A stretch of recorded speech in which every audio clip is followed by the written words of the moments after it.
Thank you so much for your patience. We were just waiting for some people to come. So good afternoon again. I am Deputy Speaker Natasha Williams, Chair of the Committee on Cultural Affairs, Libraries, and International Relations. Welcome to our oversight hearing on commemorating Juneteenth and honoring burial sites of formerly enslaved African Americans. In addition to our oversight topic today, we will be hearing the following legislation. Intro number 220, sponsored by Councilmember Hanks and Rita Joseph in relation to the identification of formerly enslaved African American burial sites. Resolution 82, sponsored by Councilmember Farias, celebrating the Feast of San Gennaro and the Ferragosto Festival annually in September to honor the contributions of Italian immigrants and Italian Americans to the cultural, political, and economic fabric of the city of New York. Resolution number 424, sponsored by Councilmember Kevin Riley, declaring June 5th as Kappa Alpha Psi Day in the city of New York to recognize the fraternity's longstanding tradition of fostering brotherhood, academic achievement, leadership development, and community service. Resolution 440, also sponsored by Councilmember Farias, declaring April 28th as Willie Colon Day in the city of New York to honor the multi-talented trombone player, band leader, composer, and producer who was a New York City pioneer of Latin music and a beloved salsa legend, as well as the following legislation that I have sponsored, Resolution 450, declaring May 10th as Maria Antonia K Day in the city of New York to honor her enduring role in supporting and celebrating the Puerto Rican community and in preserving and uplifting its rich cultural heritage and traditions. First, let me invite Councilmember Hanks and Councilmember Joseph to speak about their bill. Majority Whip Hanks. Thank you, Deputy Speaker, Chair Dr. Williams, and thank you for everyone else for joining us today for today's hearing. Intro 220 is this legislation is deeply personal, historically necessary, and long overdue. Across New York City, African burial grounds connected to formerly enslaved Black New Yorkers have too often been erased, neglected, or forgotten. These are not simply burial sites, they are sacred places tied to families. And let me be clear, this is not Black history, this is American history. The formerly enslaved men, women, and children buried in these grounds helped build this country under unimaginable conditions. They deserve dignity and recognition. As the representative of Staten Island's North Shore, the issue is especially meaningful to me. From Sandy Ground, the oldest Black settlement on the East Coast, to the former Cherry Lane Cemetery burial place of Benjamin Prine, recognized as the last person born into slavery on Staten Island, now paved over as a strip mall. This city carries an important African-American history that must be preserved. The painful reality that burial grounds connected to African Americans were simply paved over and forgotten makes it very clear why this legislation matters.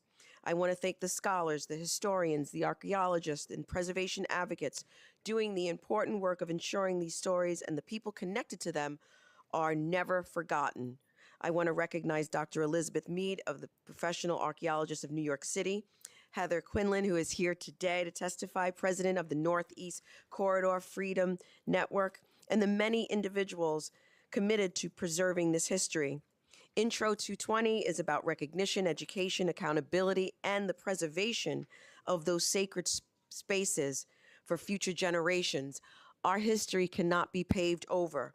I want to thank my co-sponsor, Councilmember Rita Joseph, for joining me in doing this important work. Thank you very much to this committee. Thank you very much, Chair Dr. Williams, and thank you everyone who's helping sign on to this important legislation. Thank you.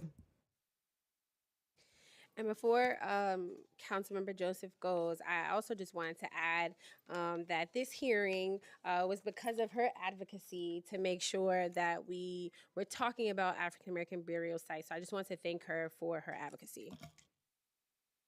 Thank you, Chair. Good afternoon. Thank you, Deputy Speaker Williams, for your leadership in holding this important hearing today. Burial grounds represent an important part of acknowledgement and remembrance of the city's history. In 2021, the city produced a report that included historical and archaeology research. At European contact, the land the Flatbush African Burial Ground and the Bedford Avenue church site occupied was inhabited by Canarsie, a band of Munsee-speaking Lenape who are ancestors of today's Delaware Nation, Delaware tribe of Indians, Stockbridge, Munsee Community Band of Mohicans, and the Shinnecock Nation.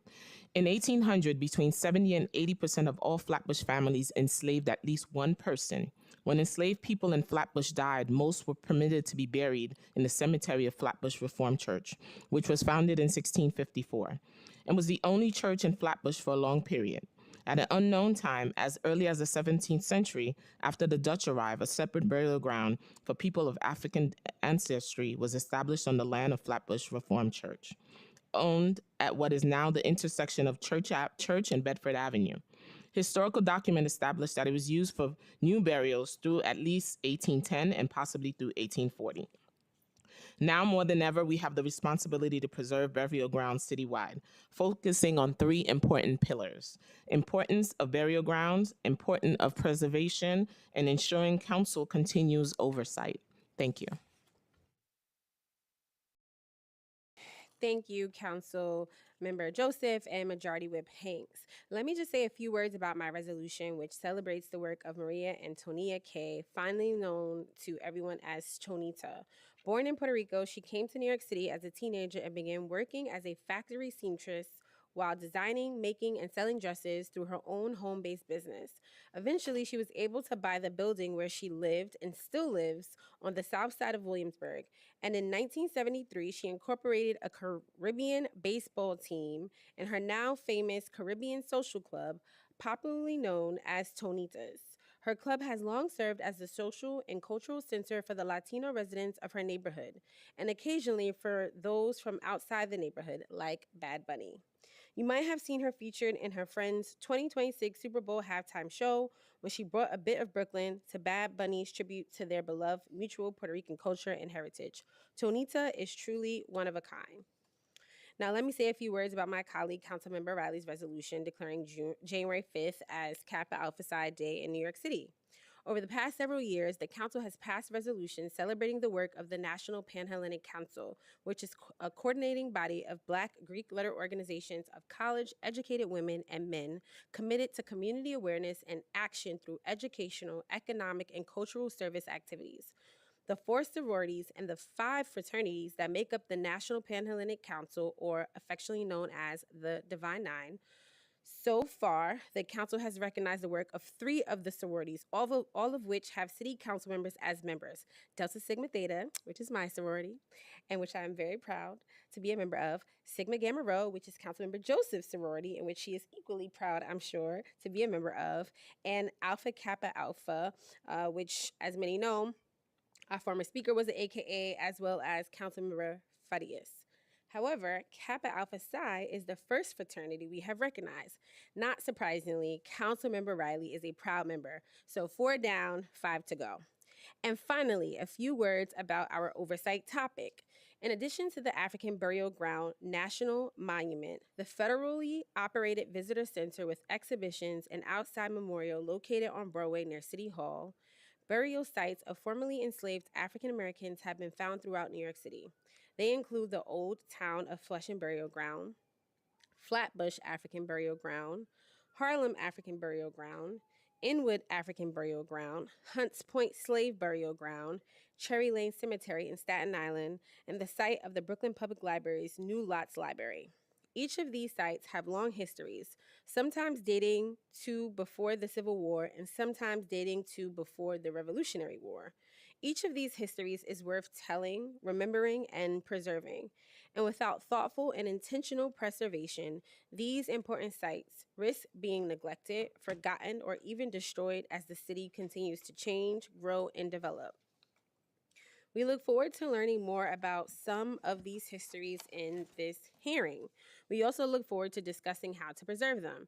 The bill that Council members Hanks and Joseph introduced will support new efforts to find, document, and educate the public about these and other burial sites of formerly enslaved African Americans still waiting to be rediscovered. I will now pause because I know Councilmember Banks has one of these sites in his district and wanted to share a few words. Thank you, Madam Deputy Speaker, Chair. Good afternoon. I speak today in support of Intro 2020 legislation when enacted, which will require the Department of Cultural Affairs to maintain a list of all known burial sites of formerly enslaved African Americans citywide.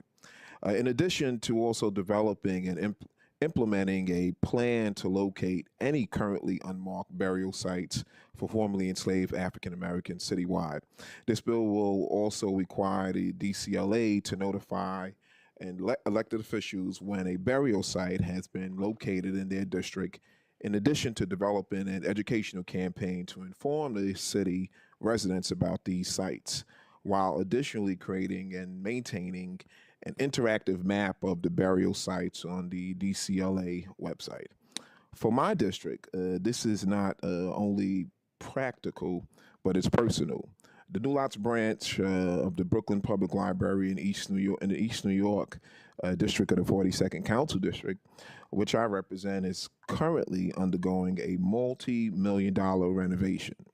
This project is not simply the rebuilding of a library building, but it's a building that will continue to serve as a transformational representation of education and culture of East New York and the surrounding community. As one of the largest libraries in the Brooklyn Public Library system, the New Lots Library has for decades been a central resource for seniors, students, parents, immigrants, job seekers, and lifelong learners in the 42nd Council District. And for many residents, this library serves as a safe space, a classroom, a gathering place, and a gateway for unending possibilities. What many may not know is that this library sits on what is considered by many to be hallowed ground, a former burial ground for enslaved African Americans and their ancestors. Preservation and ensuring care and dignity for the handling of these sites, such as the burial grounds under and around the New Lots Library branch, must be the utmost importance for this and every other such site across the city. In East New York, a community that is made up of majority Black and brown residents, telling the stories of our ancestors is not only important, it's essential. The streets of East New York pay homage to many former slave owners, and that is not our story. I want to see, that's not the story I want to see reflected for this district, a district which has often been underserved, and where the media is often quick to focus on negative stories. We must educate the community on where they come from and the importance of the contributions of their ancestors. We must also recognize the deeper truth that below this sacred ground lies the remains of free and enslaved African people from the Revolutionary era, individuals whose lives, struggles, and contributions were too often overlooked and left untold. Their presence calls us to act with care, respect, and purpose. Preserving this burial ground is not optional, it is a responsibility, and it's an act of acknowledgement. It's an act of justice. It's an act of reverence for those who come before us and whose resilience helps shape the very community we serve today. This renovation project represents a powerful opportunity to do just that. By incorporating a dedicated space within the library to honor this history, we ensure that future generations will not only learn within these walls, but also remember. We transform this library into a place where education and remembrance walk hand in hand. Just as important, this project reflects the voices of the community. Through extensive outreach from residents, from seniors to young people, and from families to those often unheard, have made it clear This must remain a library first, but one that also serves as an intergenerational hub rooted in cultural recognition and shared history. And beyond this site, we must take broader action. The proposed measures to identify, document and educate the public about burial grounds of formerly enslaved people across the city are critical. We cannot protect what we don't have knowledge of. We cannot teach what we do not preserve. I'm proud to support this legislation and this project and look forward to seeing them both brought to successful completion. Thank you, Madam Chair. Thank you so much, Councilmember Banks. And finally, rounding out our hearing today, we will also get a glimpse of how some of our brilliant arts and cultural organizations are commemorating Juneteenth by providing programming open to all New Yorkers. Starting in the early days of COVID-19 pandemic, as daily Zoom calls and continuing now as several times a week Zoom calls, Culture at 3 is a space for the leaders of New York City's nonprofit cultural institutions to connect and share resources and support. 3 years ago, in February 2023, the Anti-Racism Working Group of Culture at 3 made a request for all arts and cultural organizations on the Zoom call to put on a Juneteenth event. Ever since, and thanks to Executive Director Regina Bain, the Louis Armstrong House Museum has continued to provide information about the arts and cultural community events commemorating Juneteenth, including upcoming events for 2026. The Louis Armstrong House Museum website says this: on June 19, 1865, enslaved African Americans in Texas learned that they were free 2.5 years after the issuing of the Emancipation Proclamation. Juneteenth, also known as Freedom Day, has been celebrated in the African American community for more than 150 years. Juneteenth is a day to reflect on the past and look to the future with action today. On such commemoration, now in its 6th year, is a joint venture of the Van Cortlandt Park Alliance and the Bronx Arts Ensemble, led by violinist and executive director Judith Ensel. The annual event is located close to the enslaved African burial ground, which was consecrated on Juneteenth, 2021 by the Van Cortlandt Park Alliance and New York City Parks. This year, the festival event is expecting 1,000 attendees. And we have been joined by another one of our lovely guests who also would like to provide some remarks, Public Advocate Jumaane Williams. Thank you, Madam Chair. As mentioned, my name is Jumaane Williams. I'm Public Advocate for the City of New York. Excuse me. I want to thank Chair Williams and the members of the Committee on Cultural Affairs for holding this important hearing. New York City's and our entire country's vast wealth was built on the backs of human beings kidnapped and forced to labor against their will. Although New York emancipated enslaved African Americans earlier than the country as a whole, the reverberations of that heinous crime unfortunately live on today. Black New Yorkers still hold less wealth, are more heavily policed, have less access to high quality services, and are leaving the city at a higher than average rates. We are living in a pretty concerning and dark moment in our country's history. We are seeing in real time state and national efforts to prevent the teaching of Black history, including the history of enslavement and simultaneously disenfranchisement of Black Americans by redistricting our power away. In these uncertain times, it is more important than ever that New York City's government leads in educating ourselves and our neighbors on the history of enslavement, which is the history of America. For that reason, I strongly encourage the Committee on the Council to pass Councilmember Banks' bill, Intro 220, to identify and publicize the locations of burial sites holding formerly enslaved African Americans. Teaching real history means highlighting and uncovering brutal truths that have been lost, which often means deliberately hidden. The burial ground at 290 Broadway, which holds the bodies of close to 15,000 enslaved Africans, was recovered just 35 years ago. It took over a decade to open an official monument commemorating that spot. Intro 220 will ensure that the city works quickly and proactively to fully account for such burial sites across our city and honor those that the recorders of our history too often choose specifically to forget. Councilmember Hanks' important legislation builds on our city's past leadership in this area, including the passage of Local Law 94 of 2024, which I championed in order to place an informational sign marking the site of New York's first slave market.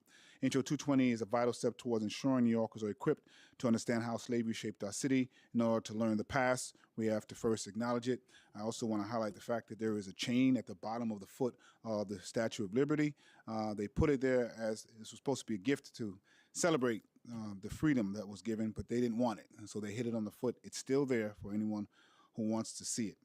It's also important to highlight the bright spots in our past as well as our present.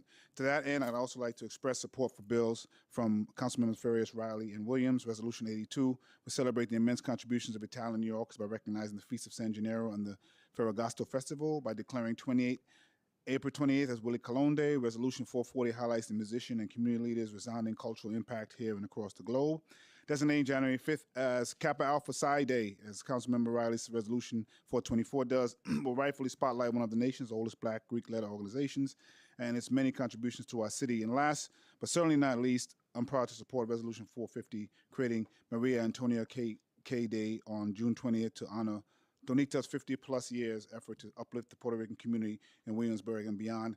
I just want to end with saying anti-Blackness is insidious. What is happening now in removing history and even representatives in the South is not a byproduct of MAGA. It is the purpose of MAGA. It is the intention. It is what people want to see happen. And anti-Blackness is so insidious, even if you overcome and get into positions you're supposed to, people are now using the word DEI as if you were not capable of being in those positions. So I always want to talk about it as a specific thing because unfortunately it exists in every space in other communities when you're talking about women or Asian or Latino brothers and sisters, immigrant anti-Blackness is always there. So when I take my oldest daughter to pick up some flowers for Mother's Day and we have to hear in Spanish that two coloreds just walked in, or my then 3-year-old comes home and says that someone couldn't play with her because she was brown, it is anti-Blackness that still exists. It is painful. We are not making this up. And I want to say Black and mean Black and not have people look at me as if we're making things up. So I'm very excited about what this council is doing now in general, but in particular, right now, where people are trying to reverse the gains and pretend like that's not happening. I think this is more important than ever. I also want to leave with saying no one is responsible for the system we're in now, whatever your color, race, creed. But I think everyone is responsible so that my daughters can get a different system than the one we have now. Thank you. Thank you. And to piggyback on what the public advocate said, in an era when some localities and states are moving to wipe education about Black history from public school curriculums, from university courses, and from public discourse, it is important that here in New York City, celebrations of Black history and culture remain vibrant and accessible. I want to just acknowledge some of my colleagues on the committee who are present, Councilmember Hudson, Maloney, who is here, Ong Lewis, who is on Zoom, Hank Stevens, Joseph, and Banks. I also want to thank my office, Priyanka Shaki, committee staff, Alejandro, Regina, and Carolina. And with that, I will just remind people from the public who wish to testify in person today that you must fill out an appearance card, which is located on the desk of the Sergeant at Arms at the back. Please fill out the slip, even if you have already registered to testify in advance. When you are called, please limit your testimony to 2 minutes, whether you are testifying in person or on Zoom. I'm also going to ask my colleagues to limit their questions and comments to 5 minutes. It is my pleasure to call our first special panel of experts regarding African-American burial sites in New York City, Matthew Riley, Herbert Segernet, you have to tell me if I said that right, and Elizabeth Seger, Signoret, and Elizabeth Mead, and Dr. Asia Lance.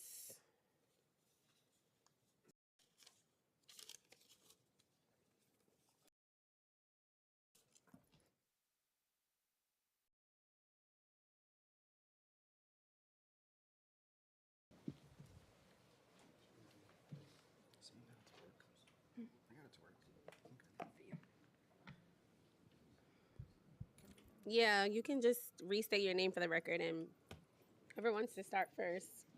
Great. Good afternoon, everybody. My name is Dr. Matthew Riley. and it's an honor to be here today to speak in support of Bill 220 as a professor of anthropology at the City College of New York and the CUNY Graduate Center, a board member of the Professional Archaeologists of New York City, and of course, as a New Yorker.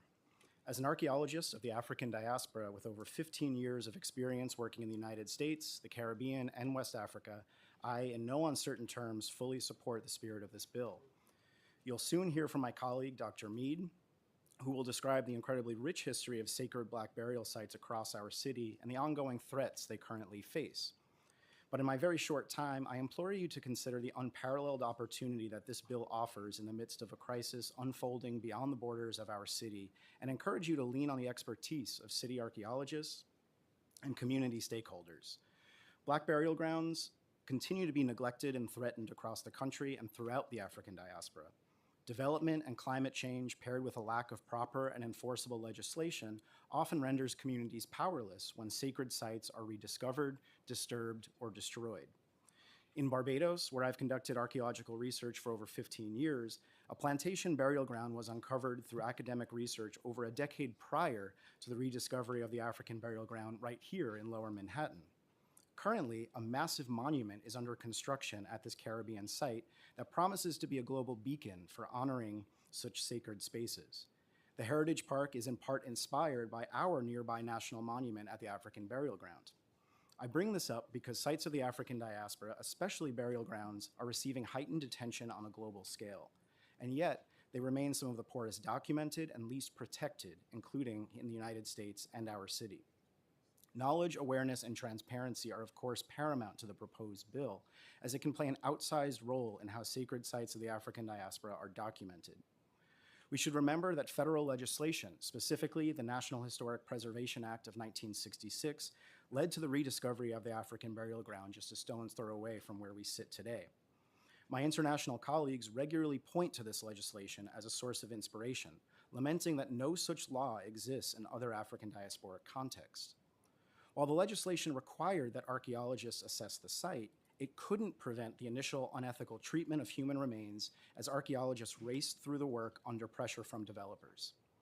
It was the concerted effort of stakeholders and descendant community members who then demanded respect and justice for those interred at the site and thus reoriented the research process. This new bill, 220, will bring community members, specialists like archaeologists, and city officials together to ensure that similar tragedies can be avoided in the future. This bill has the potential to be a model for legislation around the country and the world.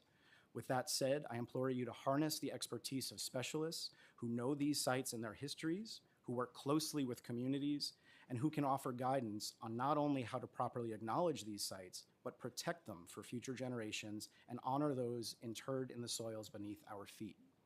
With that in mind, I close with a short statement from PANIC member and New York City archaeologist, Dr. Jessica McLean, speaking on how collaborations can and should function under this bill. She says, and I quote, "The bill proposes that the Department of Cultural Affairs be responsible for maintaining the proposed list of all known burial sites of formerly enslaved Africans citywide.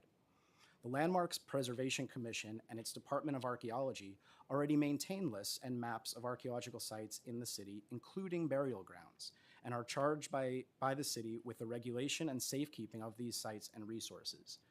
PANIC strongly recommends that the Landmarks Preservation Commission be the city agency responsible for these lists of all known burial sites in the proposed bill, as we have the requisite structure and expertise already in place." It's calling for more formal collaboration between these offices, end quote.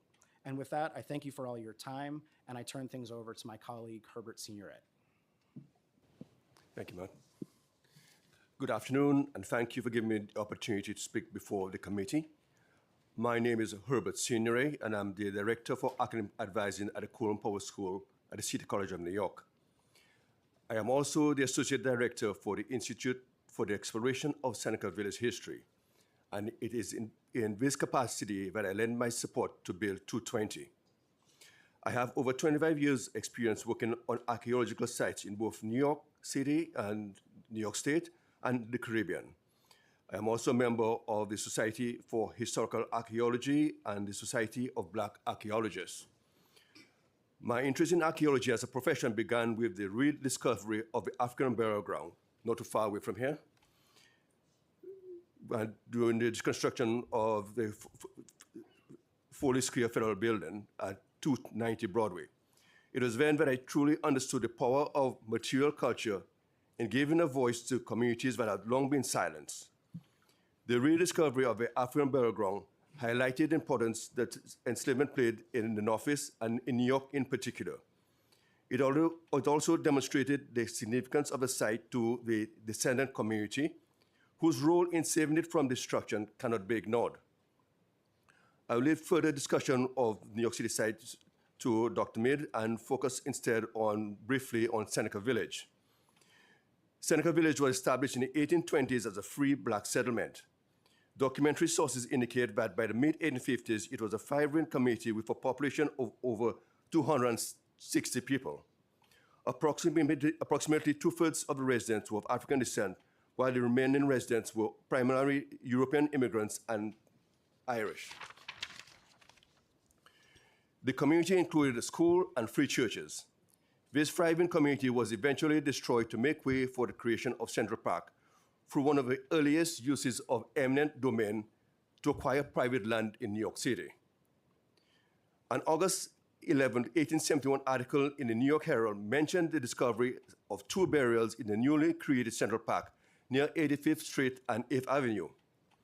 This article described one individual presumed to be white in detail, listing her name, age, and gender, while identifying the other individual only as Negro, decomposed beyond recognition.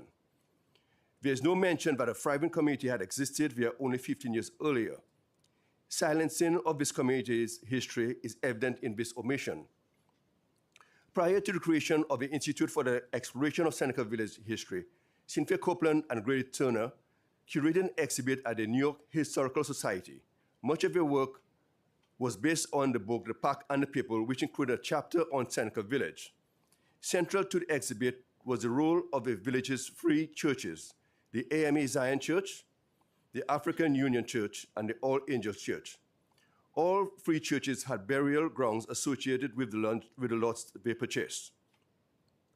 The Institute for the Exploration of Seneca Village History conducted archaeological excavation in the Seneca Village site during the summer of 2011.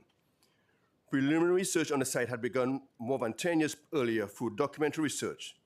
This research included a study of tax record, court records, census data, church records, and historical maps that identified the location of the settlement's features, such as houses, churches, barns, and cemeteries. Before excavation began, the Institute employed non-invasive archaeological methods, primarily ground-penetrating radar, which was used to identify anomalies below the ground surface. The survey indicated that there were still remains of the settlement. As earlier stated, there were three churches associated with Seneca Village, and each church had an associated cemetery. However, not all the burials were of people who lived in Seneca Village. The Institute for the Exploration of Seneca Village History, out of concern and respect for the descendant community, decided not to excavate in the vicinity where burials were located. This much-needed bill will help advance several of the goals of the Institute for the Exploration of Seneca Village History, including commemoration and memorization, public education and awareness, and community engagement. The Institute aims to work collaboratively with community members, scholars, and local boards to ensure that descendants and the broader public are involved in the storytelling process, that a voice is restored to a community that was silenced.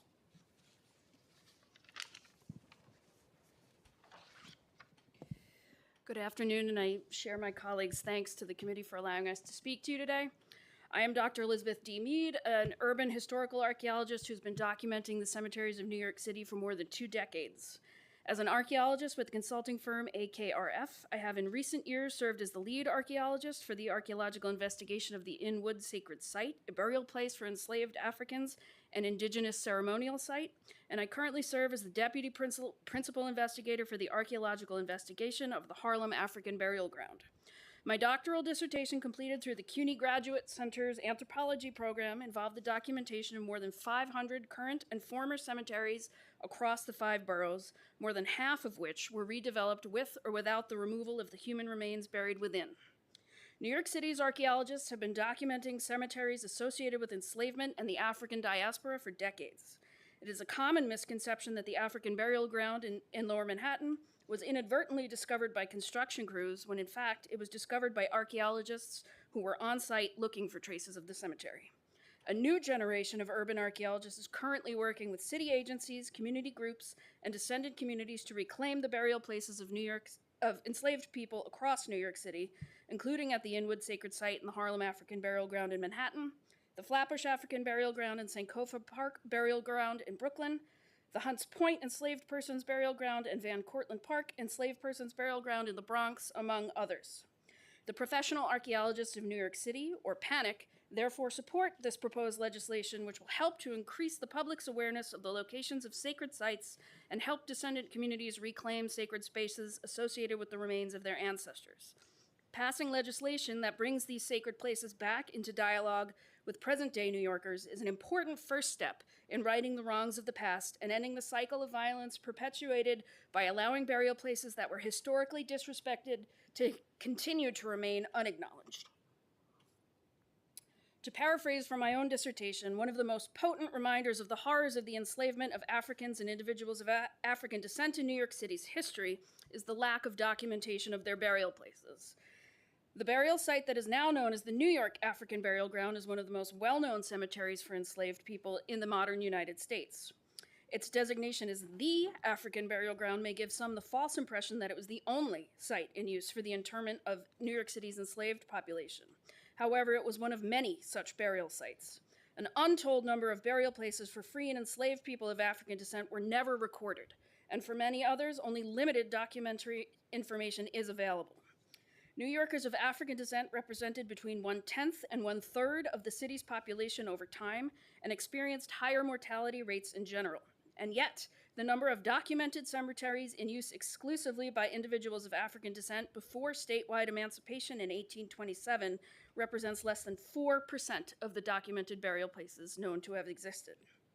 Segregated cemeteries used exclusively for the interment of free and enslaved people of African descent were one of the only cemetery categories identified in my own research for which all sites were redeveloped and none were preserved.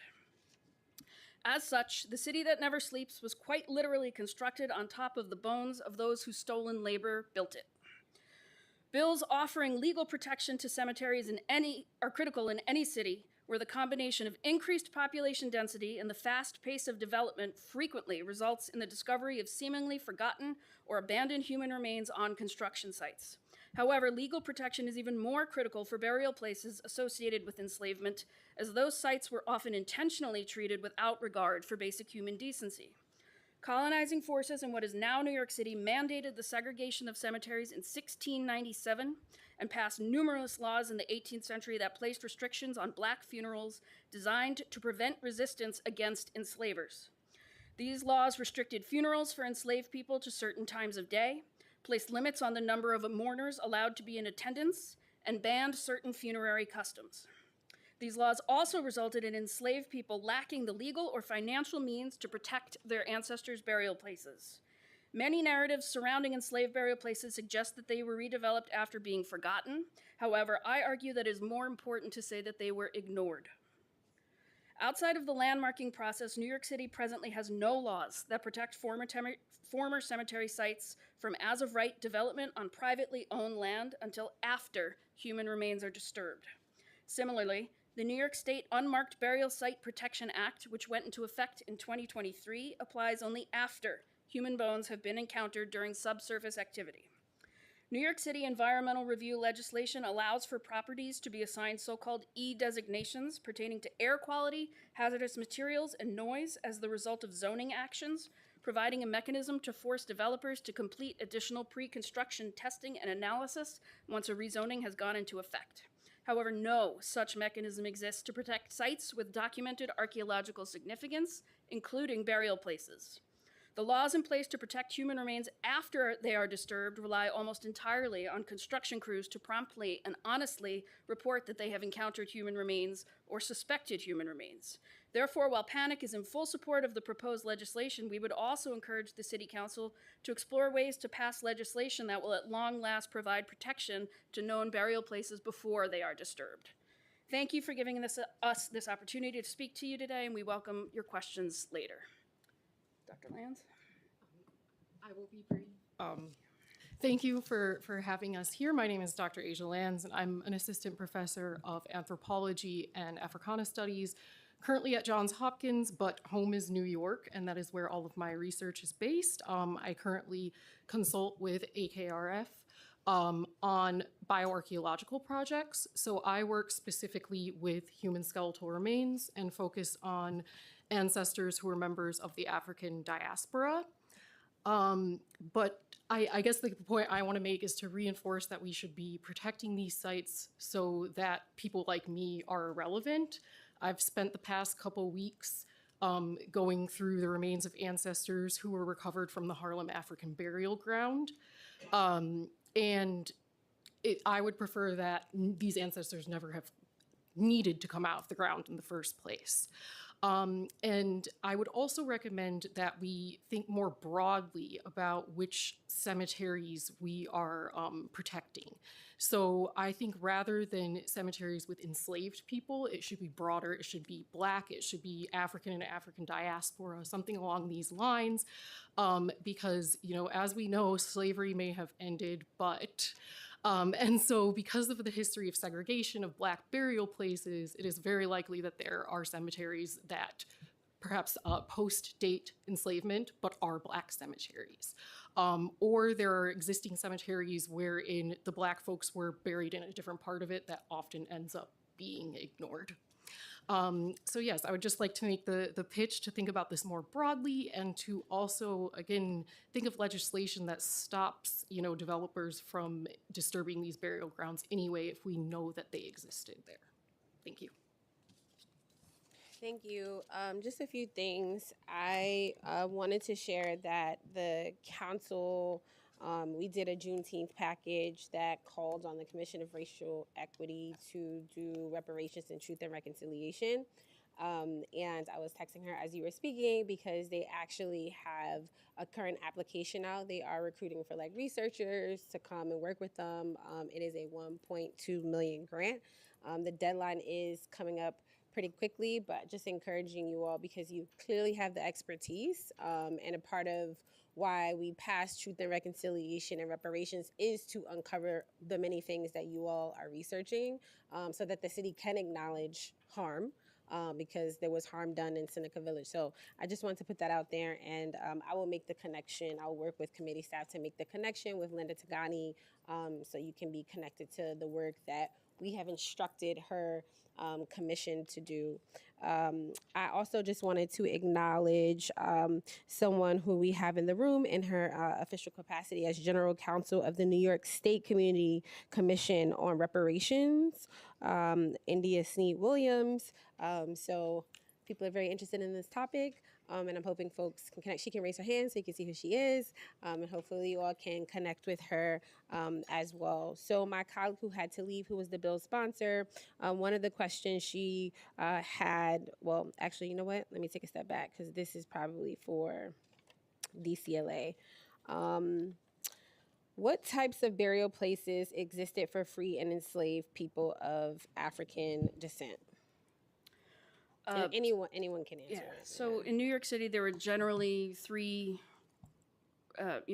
very loose categories. The first is kind of communal, community-based burial places that were not tied to kinship, not tied to location. So a site like the African Burial Ground here in Lower Manhattan, Flatbush African Burial Ground, kind of a place where anybody was allowed to be interred, where the archaeological evidence of the African burial ground kind of suggests they may have had some freedom to express their own burial customs, traditions, bringing cultural traditions over from Africa, that sort of thing.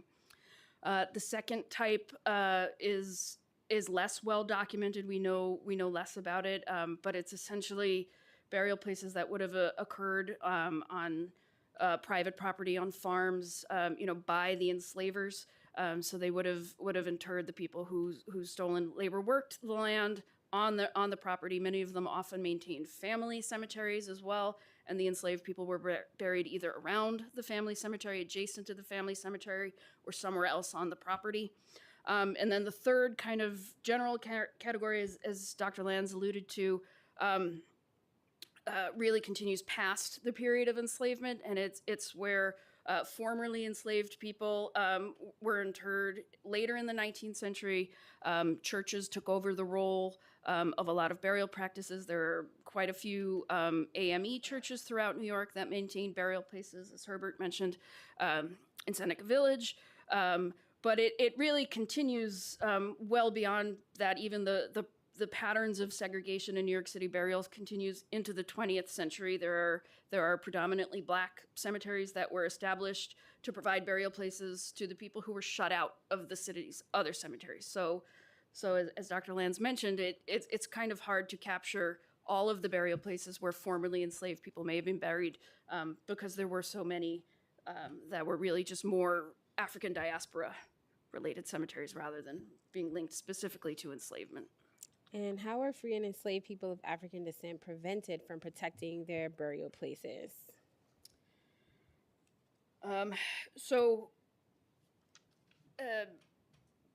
Legally, there were laws that prevented protection. Elsewhere in the city, if there were active stakeholders, family members, people to speak up about protecting a cemetery, about people who owned the land, had rights to the private land, who could prevent a cemetery from being demolished. In the case of the Harlem African Burial Ground, we have documentation from the 1920s when the site was going to be redeveloped as a movie studio. And the movie studio attempted to get title insurance to the property. And initially were told they could not because there had been a cemetery there. And ultimately the legal decision was that because enslaved people could not own land, they did not have any legal rights to the property that the cemetery was built on, and it was allowed to be redeveloped. So that kind of shows that carried well into the 20th century. There was knowledge that the cemetery was there, and it didn't matter. It ended up being a legal court case. Another example is, I always get the name wrong. Hold on, I wrote it down. It has many names. I've kind of consolidated them. The Little Neck Matinacock Hicks Waters Family Cemetery out in Queens. There was a decades-long battle by a family member. This was a cemetery used for both Black and Indigenous people. It gets sometimes categorized as a family cemetery, sometimes categorized as a community cemetery. The history's a little blurry, but essentially the family elder spent decades trying to fight the city from widening Northern Boulevard to eliminate the cemetery. That legal case was essentially lost when that man died, and no one was left to fight. But part of the reason why the city was expanding the road to the north was because there were very wealthy people who resided to the south who did not want to lose part of their property, including a notable state politician. So it was a decades-long battle to essentially protect people's front yards, and private property took precedent. So there are lots of stories similar to that where people tried and were just prevented either because they lacked the money or the resources or the legal standing to protect cemeteries. And if I could add to that, I mean, a major issue across the country when it comes to Black cemeteries is gentrification. And simply, Black people being prevented from owning land, from owning homes. And once everyone with memory of that space is out of a neighborhood, then the claim can be made, oh, it's been forgotten, and then there can be development, and then they might find some human remains, and who knows what's going to happen next. Thank you. Which cemeteries associated with enslavement have been documented, and what more can be done to identify and document additional sites? So I think we've named quite a few that are currently undergoing archaeological analysis, for the last 10 years or more. There are a number that I think are less well known that don't yet have community groups kind of standing up for them yet.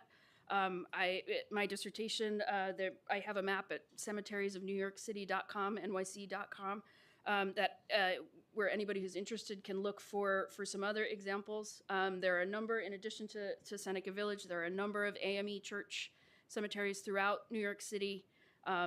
There are several late 19th, early 20th century cemeteries, again, kind of larger rural cemeteries that were established for a primarily Black population who were excluded from other cemetery sites. So there's quite a few that are being documented. There's just not a lot of public knowledge of them yet. So this is where a bill like this could really help promote knowledge and encourage people to start to protect these sites. As I mentioned before, the least well documented types of burial places associated with enslavement are the ones that occurred on private land. Enslavers typically did not record or protect the graves of the enslaved people that they interred, even when their own family cemeteries were well protected, sometimes for centuries. So one of the things I'm encouraging people to do more research on is to examine records, property records, census records, and any kinds of documentary records that we can of people who owned well-known, well-documented family cemeteries in New York City who were also enslavers, and to try and figure out if they could have interred enslaved people on their properties and where those properties were. Yeah, I don't remember who said it, but the comment that perhaps the most egregious harm is the lack of documentation. And I think New York City in general lacks documentation on enslaved Black people in New York City. I don't know, I guess people think that New York City didn't have slaves. I don't really understand. But we just, I don't know, we kind of like gloss over slavery in New York City. And I think there is a narrative that, I've heard the public advocate say this a ton of times, that somehow slavery was just a product of the South. And we know that not only did bondage occur in New York City, that New York City was the financial arm in many ways of enslavement. And as a city, I don't think that we've done a good job at documenting that. And then documenting, the aftermath of slavery, which many say, still kind of kept us in invisible bondage because of the many laws that not only were passed nationally, but local laws that also allowed for continued segregation and marginalization of Black people in New York City. I think of City of Yes, which we just passed, where we repealed the cabaret law.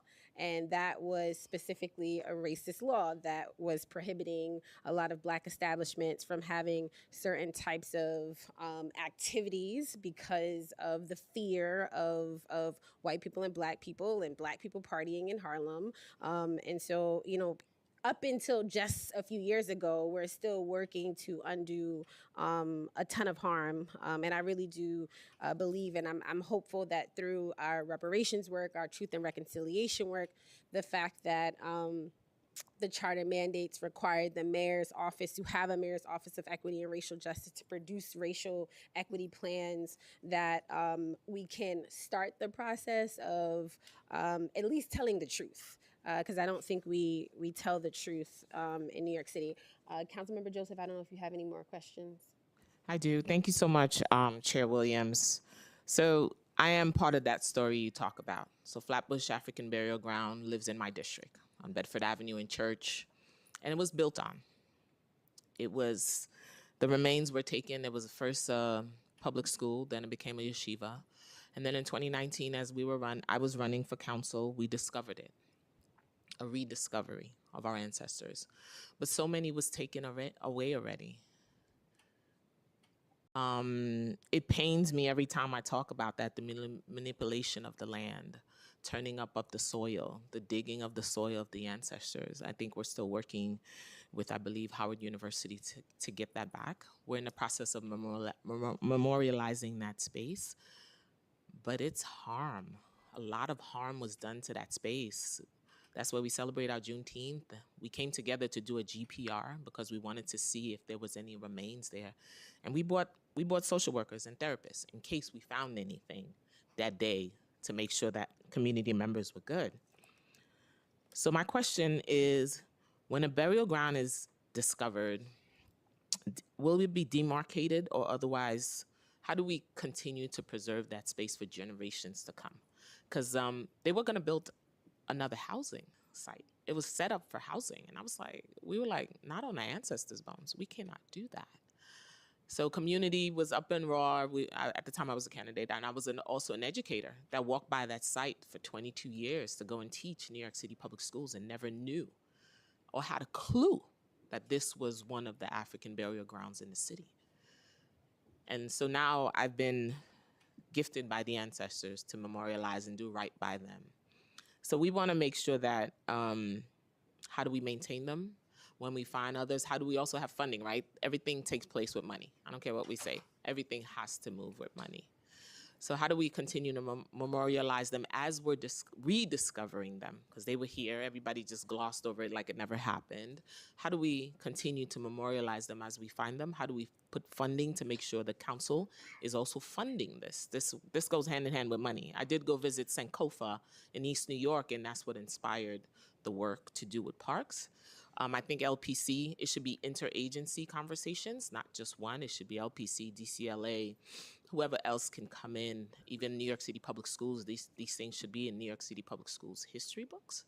It should not be erased. As much as erasure is happening, and you guys are the expert, how do someone like me lead this work? It's been a lot. It weighs a lot on my heart. So how do I lead this work and do right? I think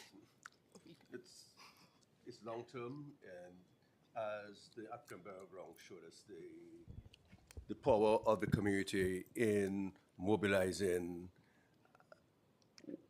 and resisting what was attempted to be done is important. Sensitizing a growing number of our public members of the importance of that history and the contribution that has been made by our ancestors is important. So through education, through public mobilization, then legislation can come into play, but the public has to be empowered and recognize that they have power in mobilizing support for that sort of endeavor. I have community support. Thank God for that. I have the community support, but we want to make sure as the council that we're doing so much more. Yeah, I mean, what you're doing so far, I feel like, is how most of these projects start.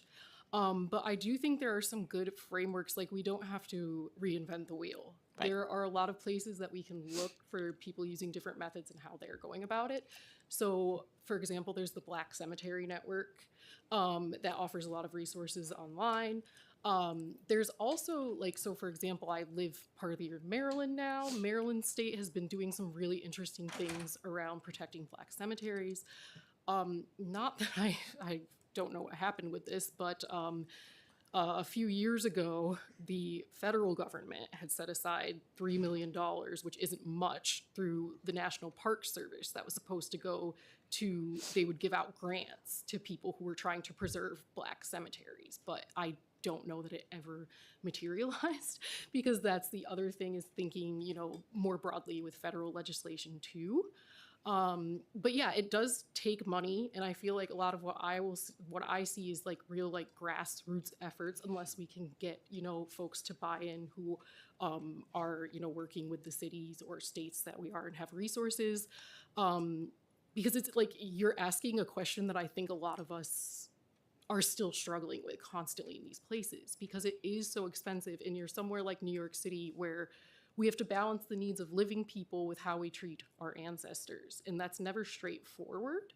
And I think even, your example was really great, because some other cemeteries, the descendant communities have chosen to treat differently. So I think it's really a case-by-case sort of thing. But long term, I mean, I think for most of us, we think legislation or something, some sort of public trust perhaps, I don't know. Yeah. And in terms of kind of getting it started, I think as Asia said, every site is different. There's no cookie cutter approach. So it really kind of has to be a hyper local, born out of the community and out of the community conversation and what they want. Not every cemetery has had the same history. Not every cemetery is going to be treated the same moving forward according to the community's wishes. So really just, it starts with just listening. And I would, as for the funding part, I don't think it's a coincidence that all of the sites we've talked about that have been documented by archaeologists are all on city-owned property. Yeah.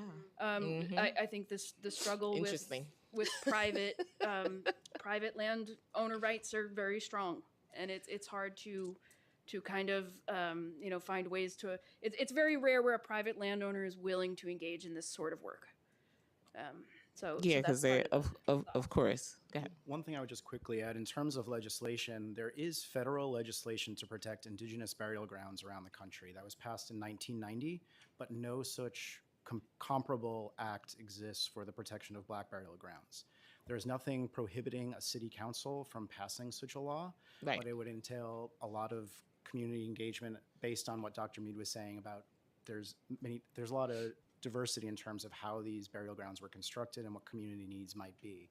But legislation is lacking that has the teeth to protect these sites. And many of our colleagues in the field have called for such legislation over the years. That's why we're here today, and that's why I'm so grateful to Chair Williams for entertaining when I said we need to do this, because this is what's happening across the city as Harlem, the Bronx, Staten Island.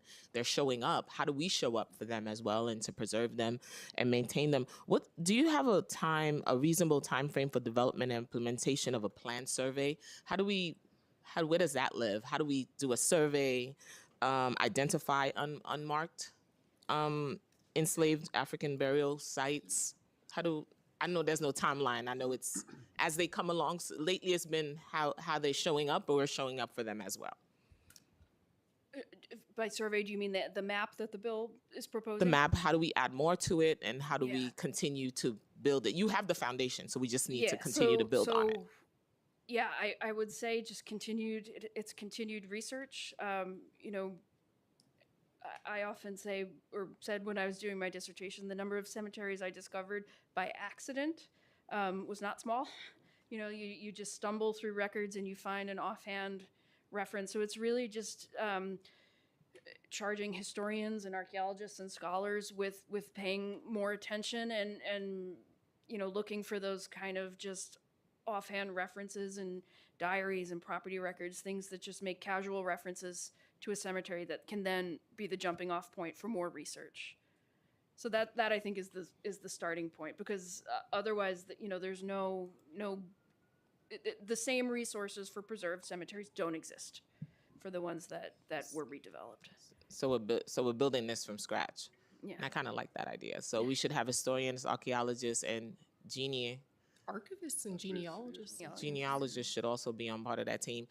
Are we training the next generation of scholars for that type of work and making sure that there's enough representation in that field as well?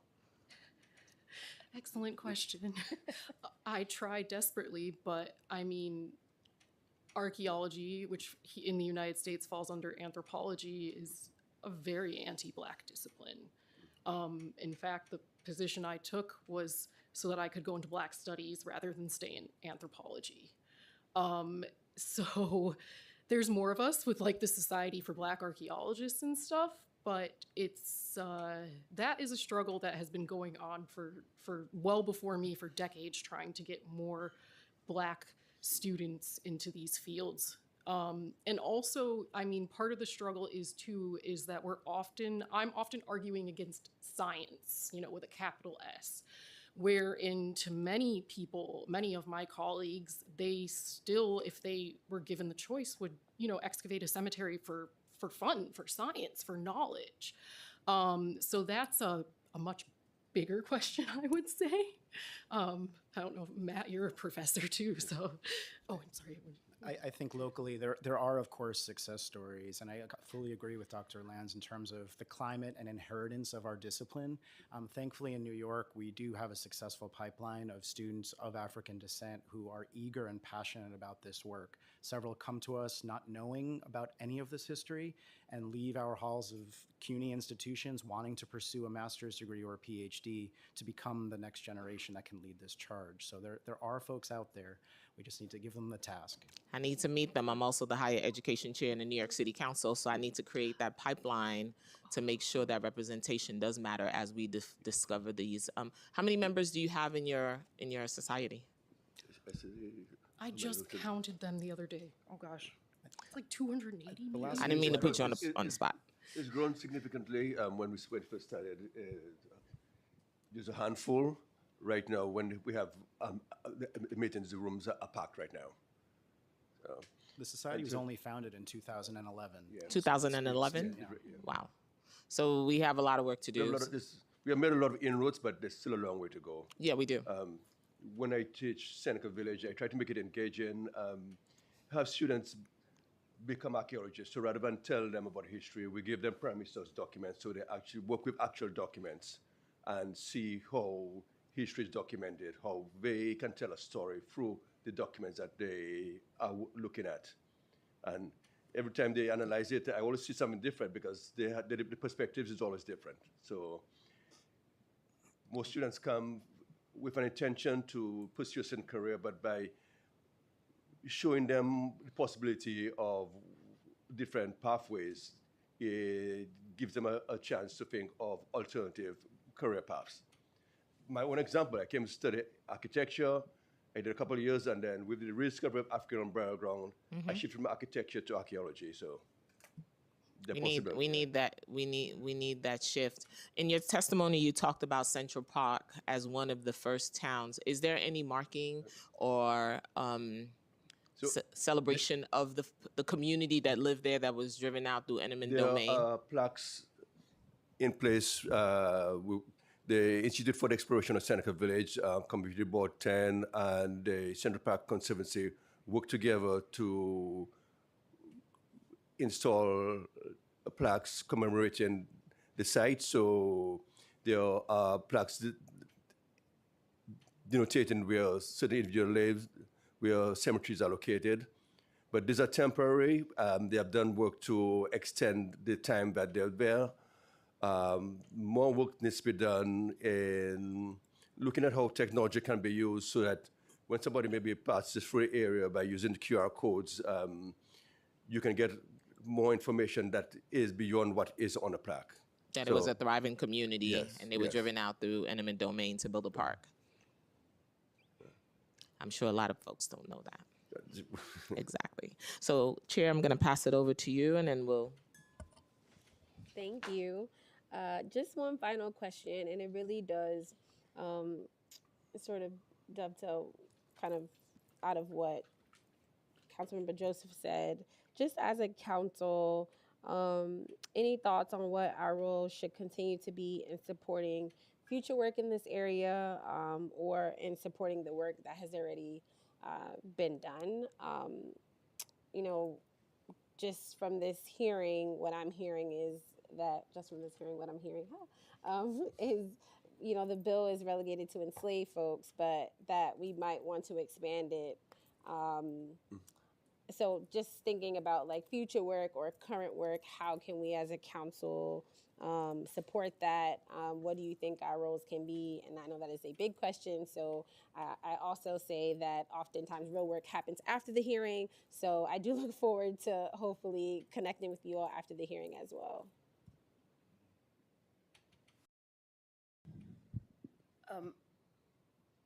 I guess helping to, if they don't already exist in areas where we do have some documentation of these types of burial sites, helping community groups form that can help build the education and engagement component. A lot of the best work that's been happening in recent years has been the product of community involvement and community engagement, and communities pushing city government pushing politicians to get sites investigated, to fund this type of work. So I think it's really just supporting it at the community level, finding the people in those areas who want to do this work, who may not know that there's a cemetery in their backyard, and helping nurture that and grow those community groups, because that does seem to be the primary driver of the successful documentation and awareness campaigns of a lot of the sites around the city.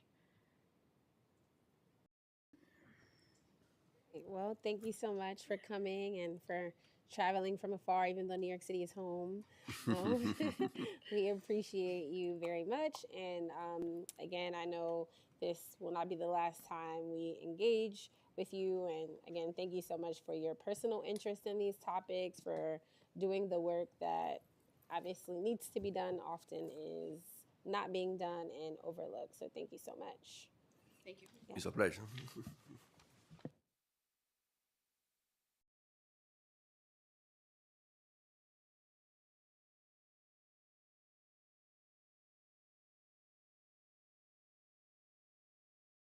Okay, our wonderful friends at DCLA, thank you so much for coming and being here and listening to the expert panel. Although I've already read ahead in your testimony, and even the expert panel mentioned that another agency might be better equipped, we're still very excited to see you, and I will now turn it to committee counsel to swear you in. Good afternoon. Could you please raise your right hand? Do you affirm to tell the truth, the whole truth, and nothing but the truth before this committee, and to respond honestly to council member questions? Thank you. You may begin your testimony.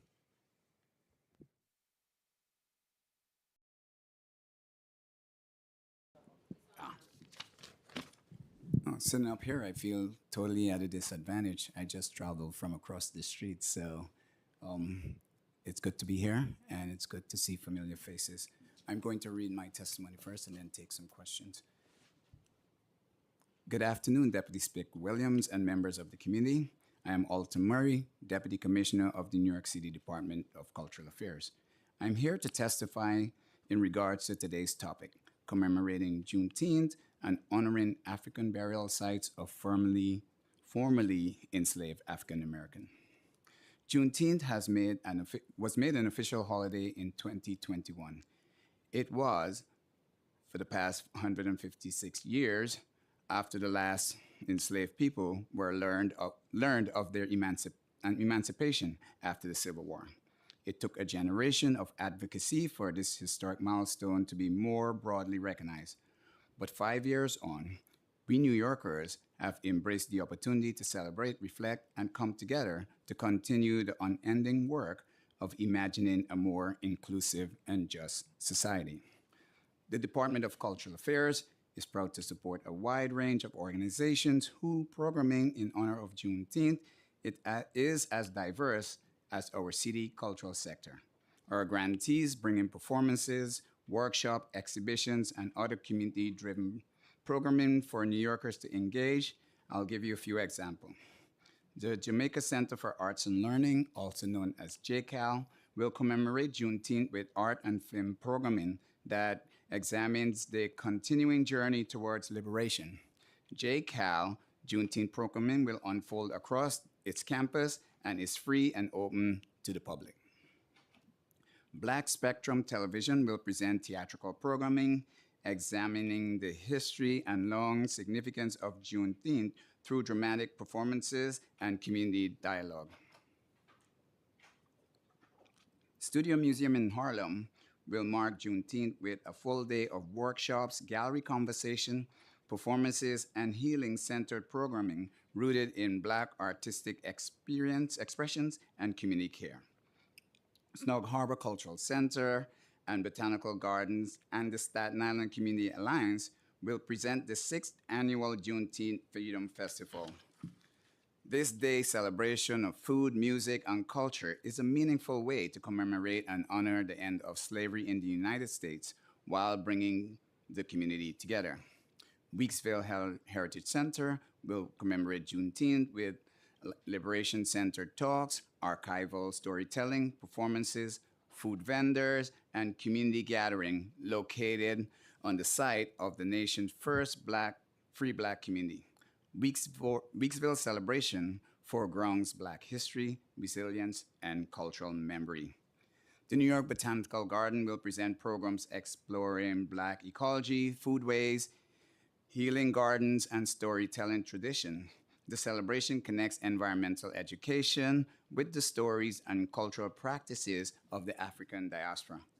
There are many, many more listed in our written testimony. I encourage you to continue to read it. But in the interest of time, I would like to talk about our partners in parks. Our partners in New York City Parks and New York City Tourism also have a robust list of programming happening across the city. We're proud to support, in partnership with New York City Council, this broad range of cultural activities and programming honoring this year's Juneteenth holiday.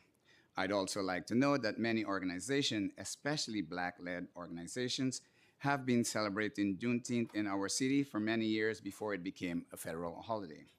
This is another example of the groups we support leading the way when it comes to programming that is rooted and accountable to our communities. Regarding the proposed legislation, we thank you for highlighting the urgent need to think deeply about how we honor burial sites of formerly enslaved African Americans in our city. DCLA offices are just around the corner from the African Burial Ground National Monument in Lower Manhattan. This marks the site where upwards of 15,000 intact remains of enslaved and free Africans who lived and worked in New York were found during the construction of a federal building. Through our Percent for Art program, DCLA commissioned artist Lorenzo Pace's Soaring Triumph of the Human Spirit just a few steps away in Foley Square to honor and draw attention to this important site. In Harlem, we are supporting the efforts of the New York City Economic Development Corporation to commission a permanent monument and cultural space honoring an African burial ground founded under a longtime MTA bus depot. In Brooklyn, the Flatbush African Burial Ground was in use from 17th to 19th century. After community members advocated for the site to be preserved as open space, it was transferred from HPD to NYC and NYC Parks in 2022, with funding supported from the council and in close consultation with the local community. NYC Parks is undertaking a capital project to design and build a park space that commemorates and honors the site's history. The written testimony submitted today from Landmark Preservation Committee includes information on a number of other burial grounds that are preserved and honored across the city. Collectively, these sites tell the stories of the members of the African diaspora who came to our city, often in bondage, who laid the foundation for a flourishing Black culture that defines so many parts of our city today. As noted in our written testimony of our colleagues at Landmark Preservation Commission, the tragic national pattern of disregard for African American burial grounds left most uncounted, unprotected, and rarely documented on the maps. LPC raised another valid concern, such as the risk of looting and vandalism that may result from public disclosure of unmarked archaeological sites. This work should only be undertaken in consultation with descendants community, who in some cases may find disclosure appropriate, or in other cases, prefer to keep the location of the site private to protect it. While we share your commitment to honoring the legacy of African ancestors who lived and died here, DCLA is likely not the best agency to lead this work. We are primarily a funding agency, and we do not have the in-out expertise or resources to oversee this kind of historical landmark assessment with the care and precision it deserves and demands. But as we have with other African burial sites, we would be honored to work in commission with a commemorative monument and artwork when the sites are identified and capital project initiated, and more broadly to support these efforts in collaboration with our grantees who have relevant expertise.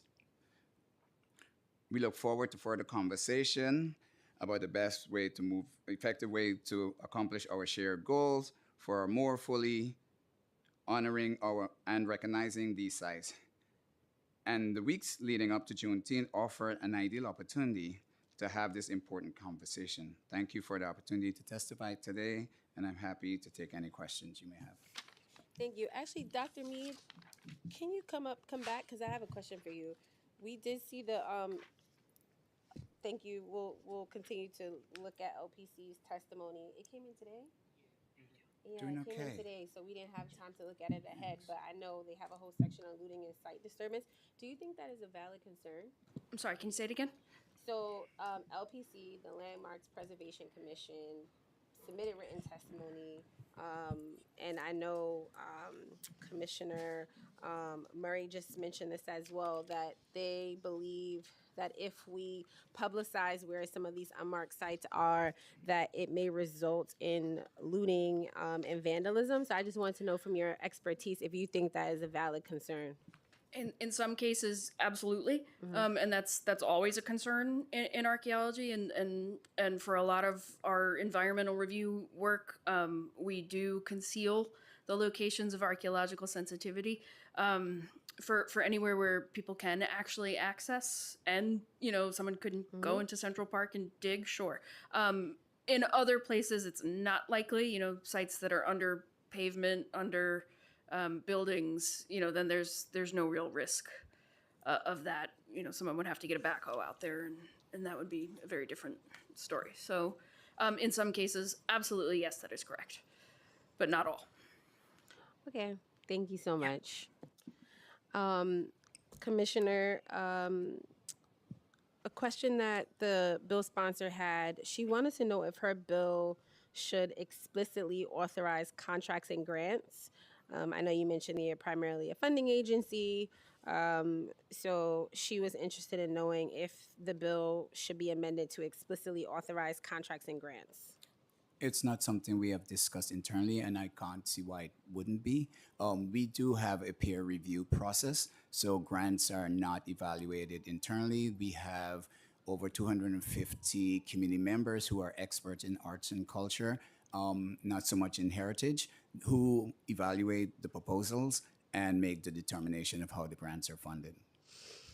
Another question about funding. Should New York City create a permanent cemetery maintenance fund modeled after Virginia's African American Cemeteries Fund? We haven't given it much thought, and we are open to continue this discussion. Okay. You have questions? Councilmember Joseph.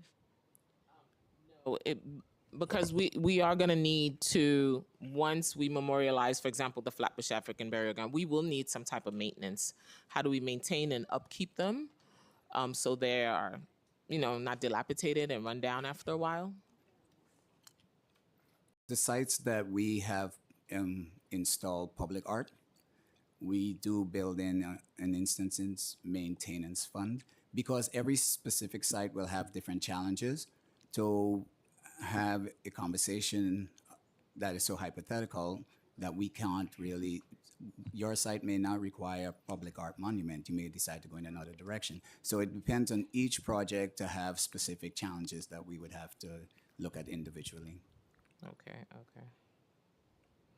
And you mentioned in your testimony that the African burial grounds should go to LPC and not DCLA.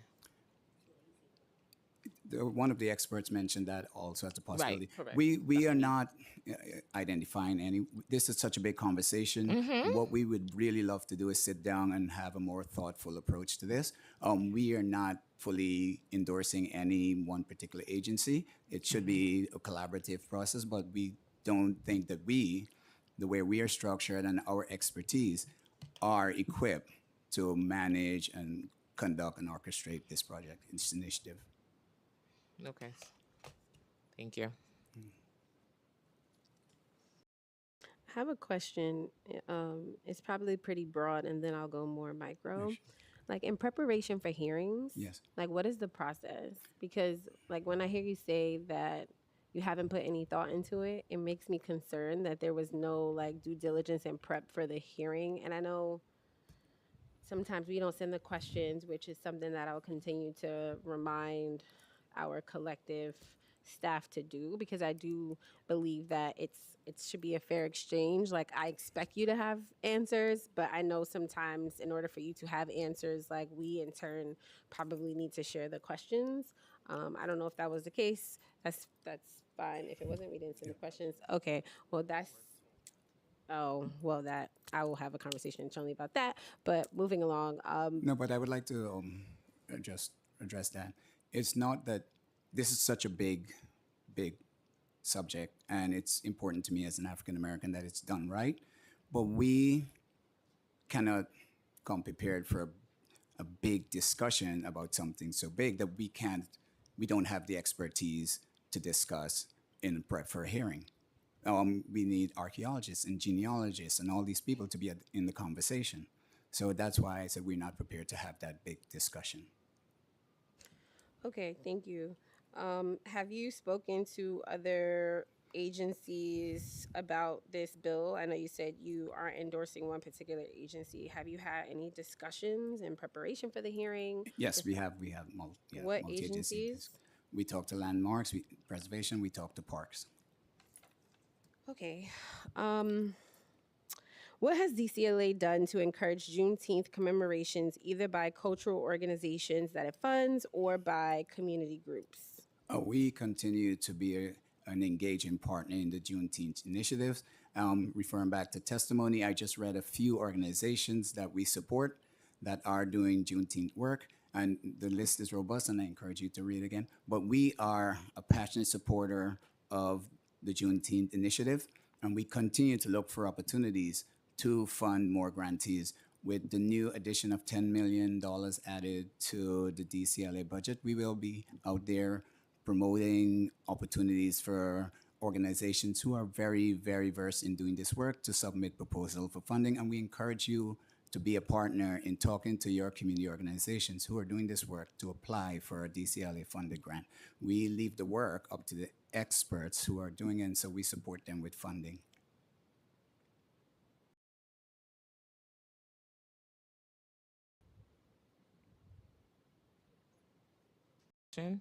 I know you say this is a big topic, so maybe this should be a part 2, but how are Juneteenth programming and burial site recognition connected as part of a coherent commemorative framework rather than treated as a separate effort?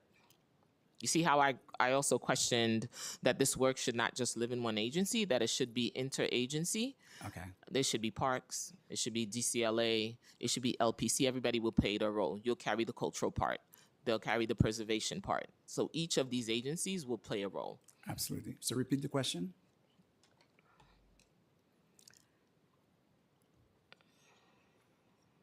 Chair Williams, I think we need to have a roundtable. How are Juneteenth programming and burial site recognition connected as part of a coherent commemorative framework rather than treated as separate efforts? So in DCLA, there is no initiative to make it a coherent commemorative experience. We do promote and support cultural organizations. We encourage, our commissioners in the past have attended and highlighted these programs. And so we continue to be a very passionate funder. We encourage organizations to let us know when they have events so we can uplift it. Because all of these are independent organizations doing independent work, it would be not a big discussion to have to how do we encourage all of these organizations to collaborate, to exchange information and work. So currently, it's not a focus of the agency. What we try to encourage is more funding, more support to the community. Related but unrelated, the Freedom Trail Task Force. So when we passed our Juneteenth package of bills, that was one of the bills. The bill didn't compel a particular agency to provide oversight. And so I am just inquiring if you are aware of this task force and if you can share any updates and status. I'm not in a position to share any updates now. But are you aware of the task force? I am aware of it, but I do not have any updates I can share with you. Is your agency involved in it? Because I know the bill. We're involved in the conversation, yes. Do you know what other agencies I do not right now, no. Okay. I'm not personally involved, but I can get back to you with that. Do you know who is managing that? I do not right now. I can get back to you and let you know. Okay.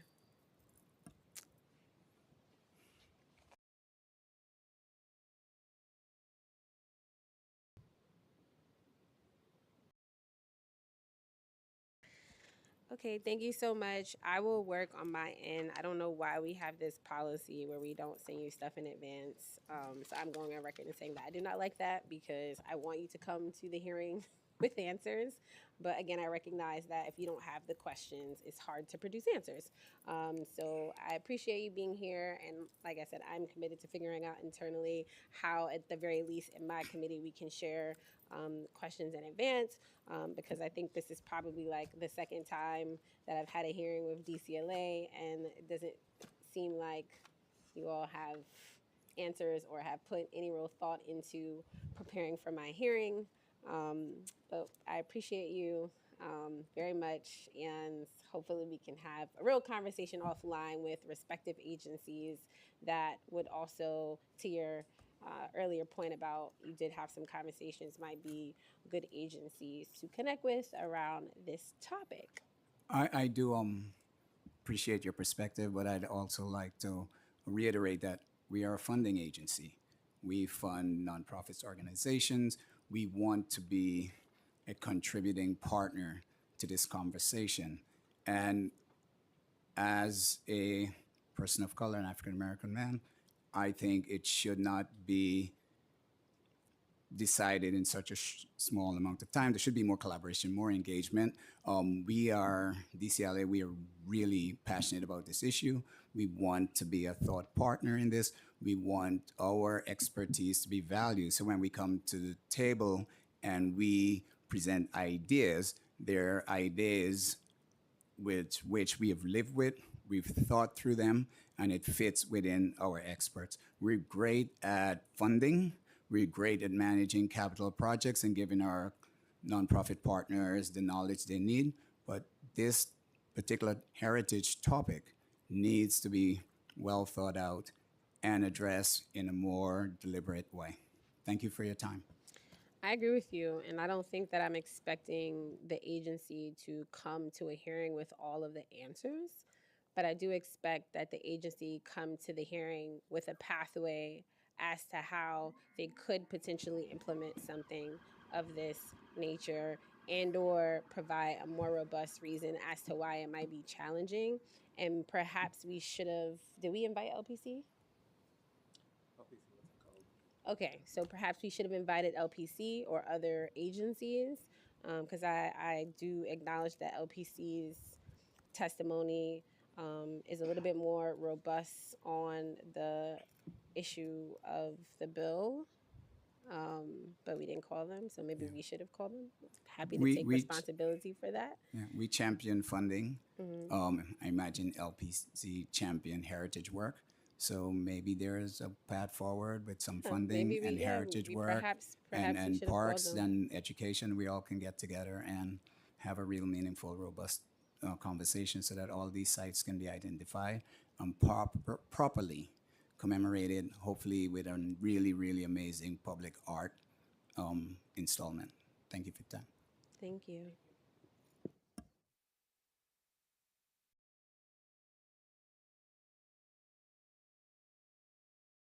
Okay, I know we have a Zoom panel of libraries. I will now call on the panel from libraries, Edwin, Elizabeth, and Chris.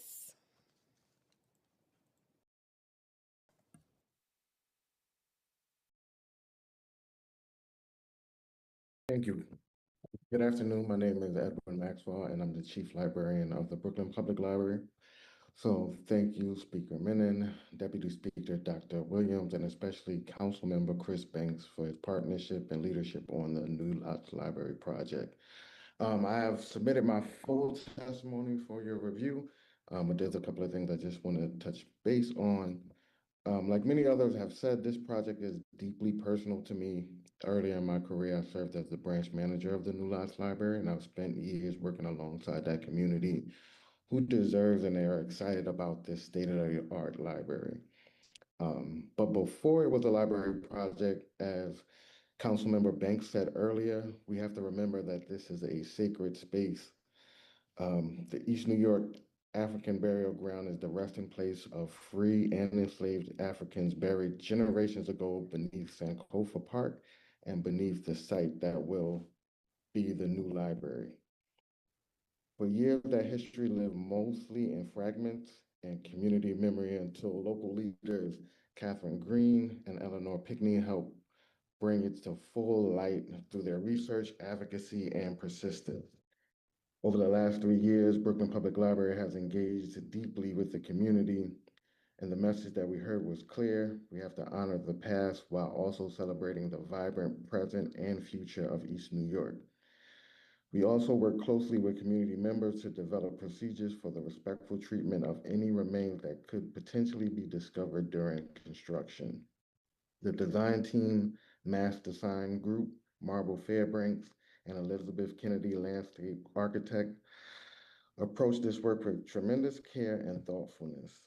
There are many meaningful elements throughout the design, but one of my favorites is the veil that runs the building and lifts toward the entrance, symbolizing the way community leaders lifted the veil on the site's history and brought it into the public view.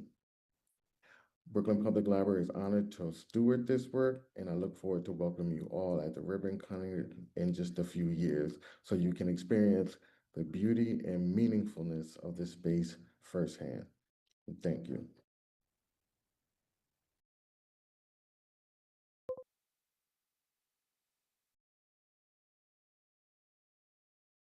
Chris, followed by Elizabeth. Hey everyone. My name is, thank you for the opportunity to speak today in support of this bill. My name is Chris Hardy. I'm a design director at Mass, a nonprofit architecture firm, which stands for Model of Architecture Serving Society. Our work spans context, geographies, and building types, but often focuses on reckoning with systemic erasure. By creating space that centers memory in the public realm and therefore raising public consciousness, we can contribute to healing on community and national scales.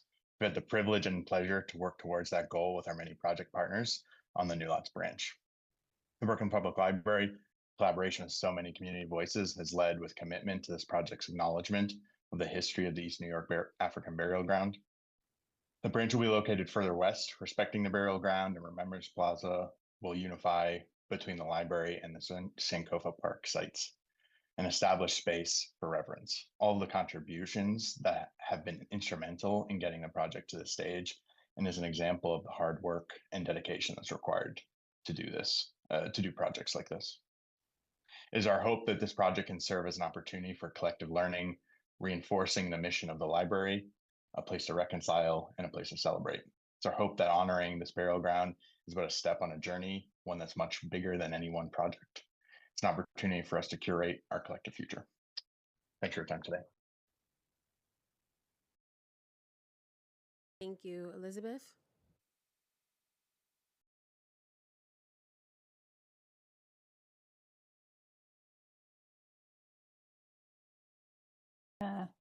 Good afternoon. I hope I'm in room 1, and I will be brief. My name is Elizabeth Kennedy. The landscape architecture firm that bears my name has been involved in the design commemoration of the enslaved African burial ground at New Lots, the enslaved African burial ground at Inwood, and the enslaved African burial ground on the banks of the Collect Pond, which is also known as the African Burial Ground National Monument. We were also considered for the work to commemorate the enslaved African burial ground within Van Cortlandt Park, but we didn't get that job.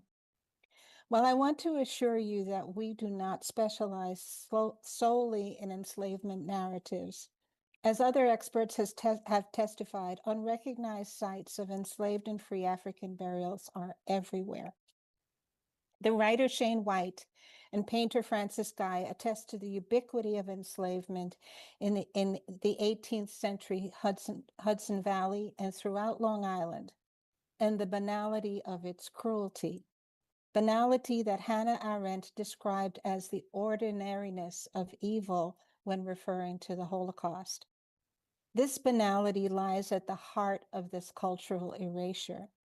Burial grounds of enslaved and free Africans are so frequently found within the footprint of public land, parks, schoolyards, bus depots, municipal parking lots. that their situation interrogates the city's history of land stewardship.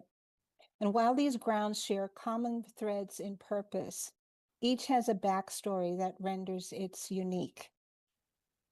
So how can the commitment of organizations like the Brooklyn Public Library support this resolution? Community institutions like libraries are also everywhere.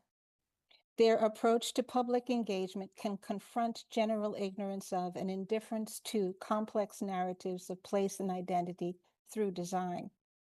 Also, libraries inherently convey joy, a central aspect of African survival in enslavement and freedom. Like the Smithsonian Institution, libraries disseminate knowledge into the world. The design of the New Lots branch architecture and landscape does exactly that, demonstrating through its melding of shelter and ecology into a sanctuary of an urban hush harbor, how local civic spaces may intertwine mission with highly local spatial and socio-cultural histories to situate library arts firmly within a greater context of sacred space. Thank you. Thank you. Anyone else online? Or what am I doing? I think that was it for the. That was it for online for now. Okay, back to in person.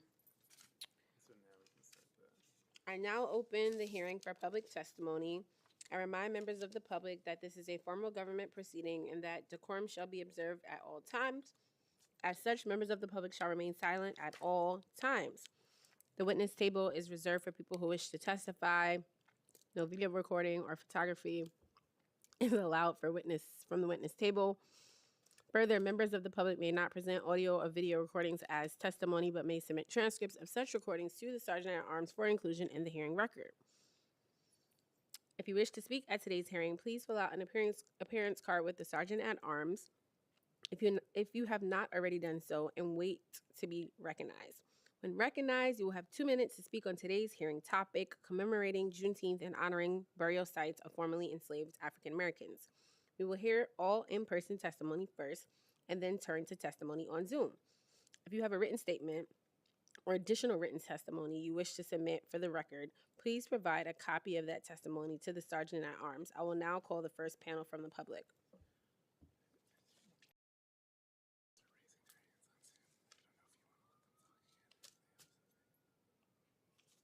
I already spoke. I said, well, so we see that we have the library folks online raising their hands, Edwin and Chris.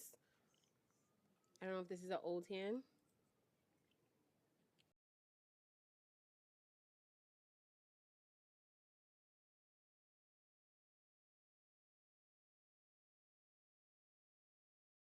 Chris, I think you're unmuted.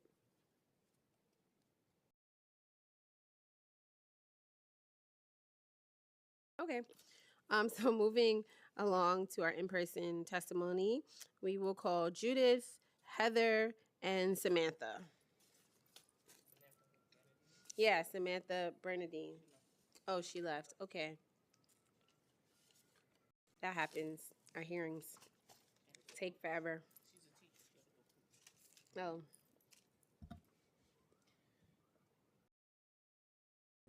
Oh, DJ McDonald. DJ McDonald also leave? Okay. Oh. Then that's our full. Okay.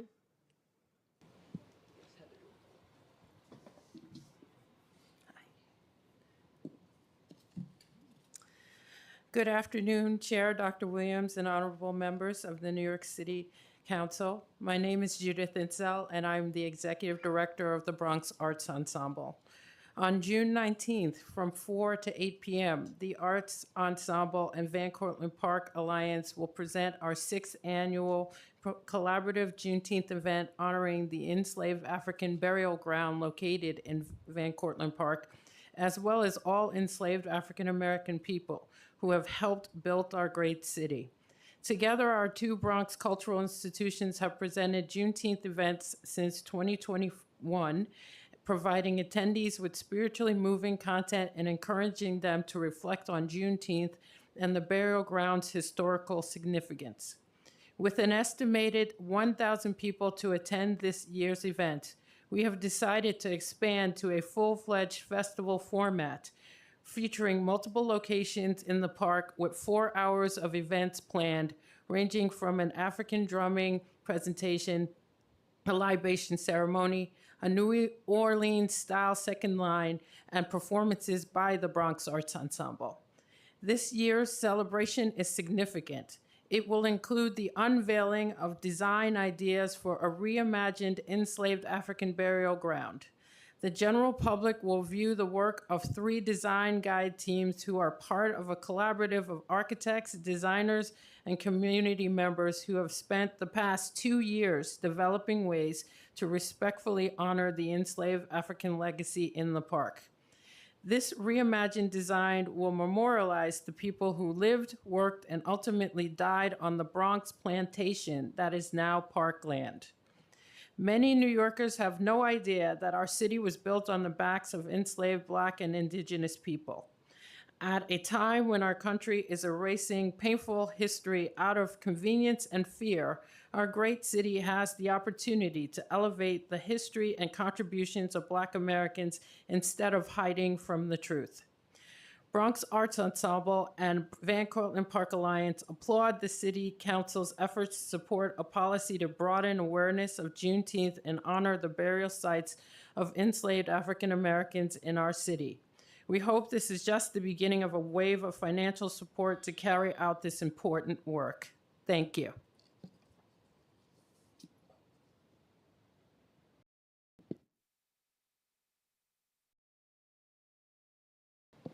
Thank you. Good afternoon, Dr. Williams and members of the committee. My name is Heather Quinlan. I am a filmmaker, historian, and executive director of the Northeast Corridor Freedom Network, and here today to testify in support of Intro 220, what was originally called the Benjamin Prine Act. Benjamin Prine, who I have a photo of right here, was born enslaved on Staten Island in the late 1700s. He later became a well-known Staten Islander whose obituary appeared in newspapers across the country, from the New York Times to the Chicago Tribune to the Iowa Gazette, when he died in 1900 at more than 100 years old. According to an obituary at the Elmira Star-Gazette, quote, his stories of historical events were the talk of Staten Island, end quote. Benjamin Prine was buried at Cherry Lane Cemetery, an African-American burial ground seized in 1954 for unpaid taxes and paved over for commercial development. The location of Mr. Prine's remains, as well as those of the estimated hundreds buried there, many of them babies and children, is unknown. Over the last several years researching Cherry Lane for my documentary, American Graveyard, I've learned how fragile these histories are. For many African-American families, burial grounds are among the only surviving links to the past because so many records were fragmented, lost, or erased, or indeed didn't exist in the first place.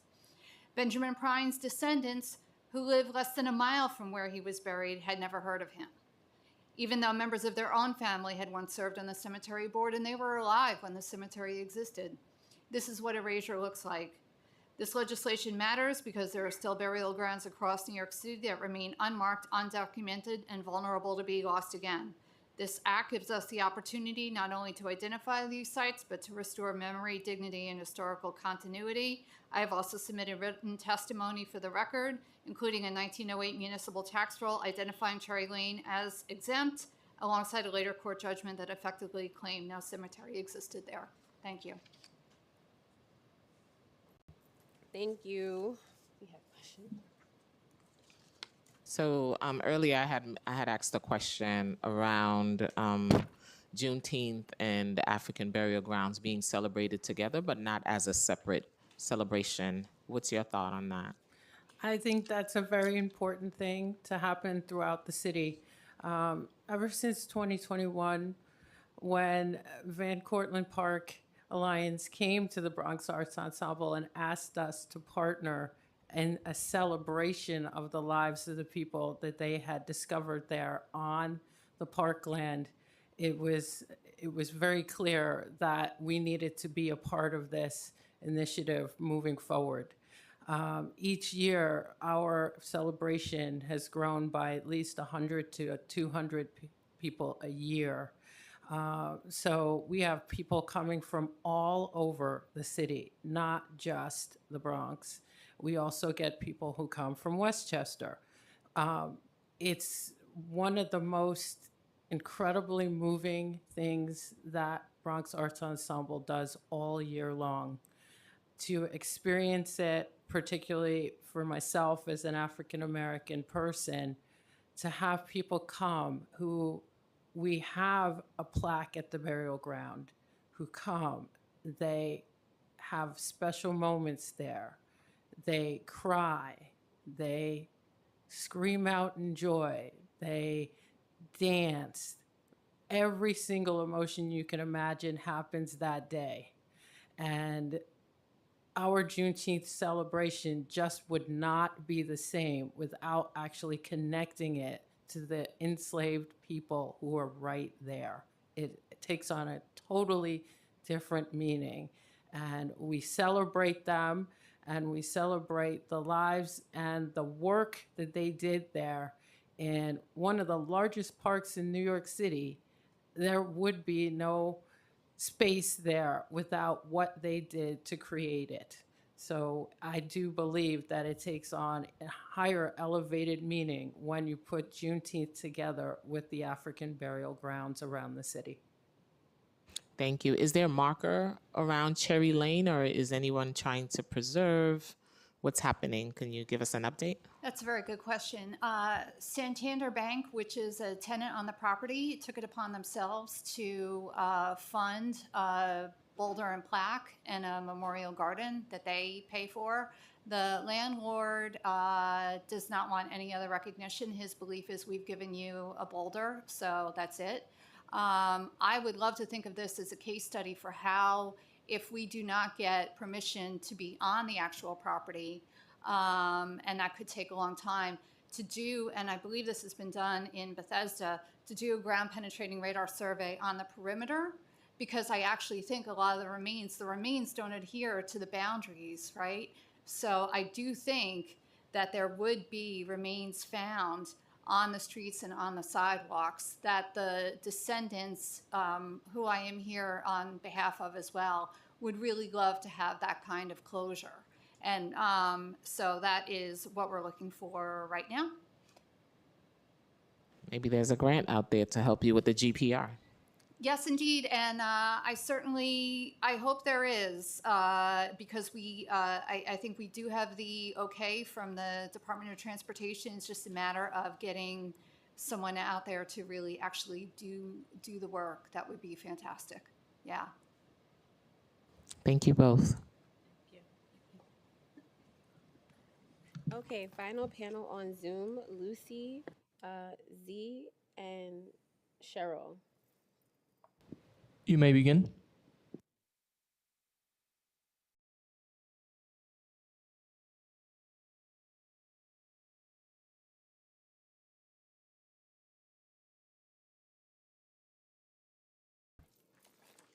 The following witnesses were also signed up to testify remotely. I've read the list.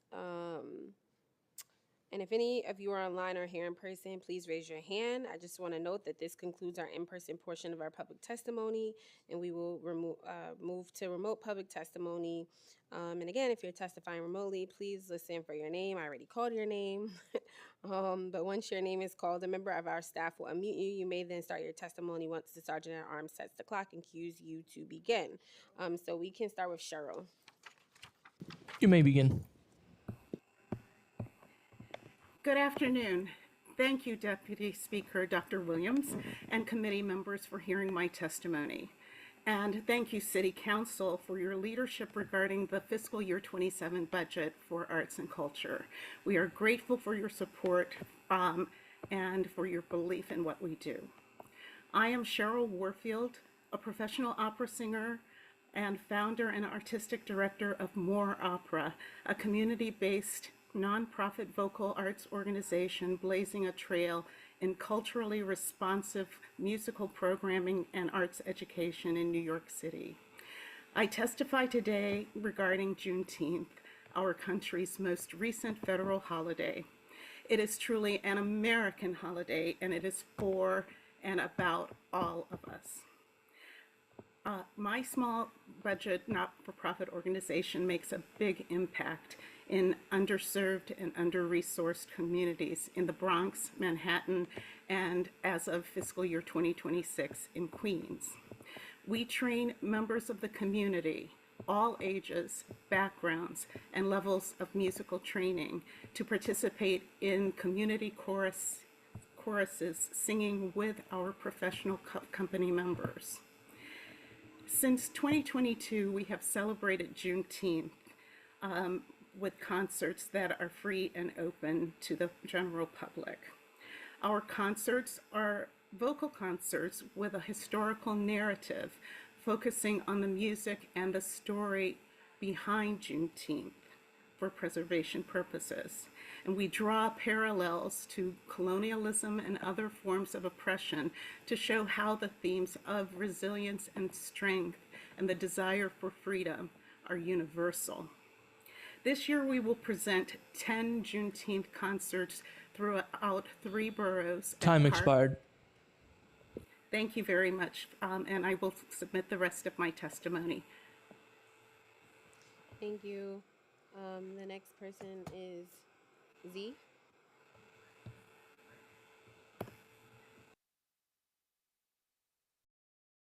You may begin.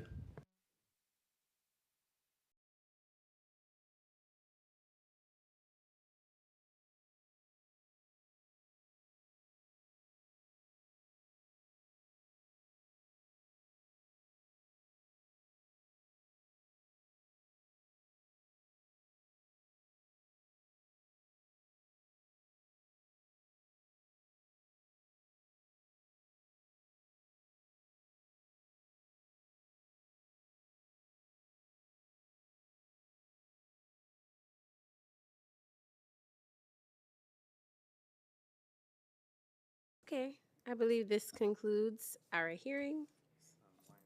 Okay. If there's anyone else present in the room who has not had the opportunity to testify but wishes to do so, please raise your hand. Seeing no one who else wishes to testify, I would like to note that members of the public who are not able to testify can submit written testimony to testimony@council.nyc.gov within 72 hours of this hearing. Thank you so much to our Sergeant at Arms. This hearing is adjourned.